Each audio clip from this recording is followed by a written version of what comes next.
This is example 2 for the concentric mates and physical dynamics lesson. Starting point files are required. In example 2, we're going to begin looking at the use of physical dynamics.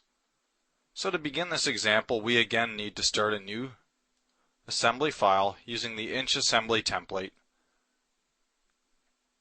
and browse to locate our files in the example 2 folder.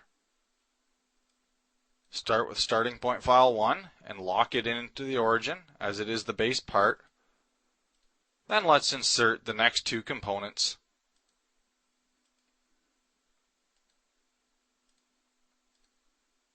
into our assembly. With all of the parts in the assembly, we can now begin assembling these parts together. I'll select Q for mates, mate these two holes,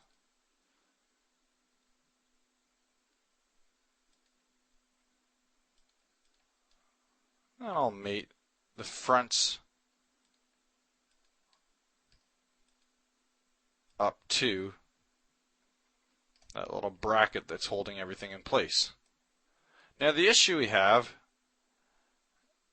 is right now the parts are running through each other and the assembly isn't working. So how do we create a mate that goes along this edge, then lets it go and picks it back up again?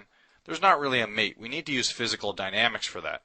What physical dynamics does is moves a part once it's hit by another part.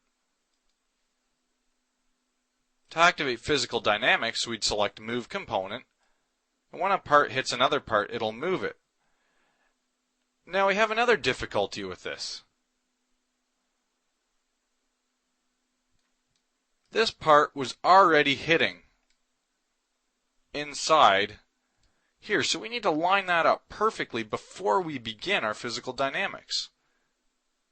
To do that, I'm going to add a mate that mates this cylindrical face to this cylindrical face. And select OK. And now we know we've got a mate that keeps that perfectly lined up. But we have another problem. If that mate's active, this part can no longer rotate. We've sort of got these catch-22s that continue to happen. How do we get around that? Well, it's rather simple. What I'm going to do is once I've created that mate, I know I've lined up this part perfectly.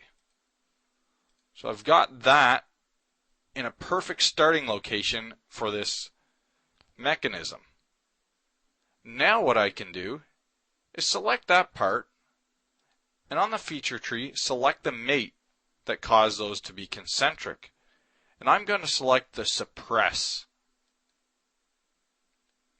Now what suppress did is maintain that mate. It didn't delete it, but for all intensive purposes it is deleted. And what I mean by that is suppression makes it as if it's not active, as if it were deleted.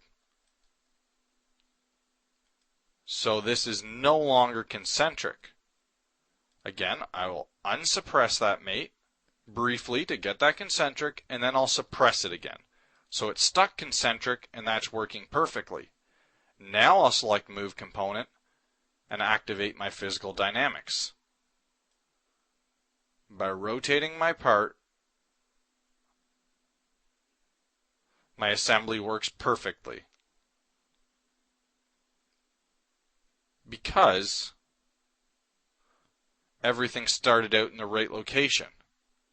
So it is important when you're using physical dynamics, sometimes you may need to create mates and then suppress those mates in order to start your assembly in the right location to begin using your physical dynamics. I trust you'll find the physical dynamics an enjoyable tool as part of the SOLIDWORKS interface. And also the ability to suppress not only mates, you can suppress features throughout a part or even assemblies or parts within an assembly. Well, that concludes example 2 I hope it was a help. This is exercise 1 for the concentric mates and physical dynamics lesson.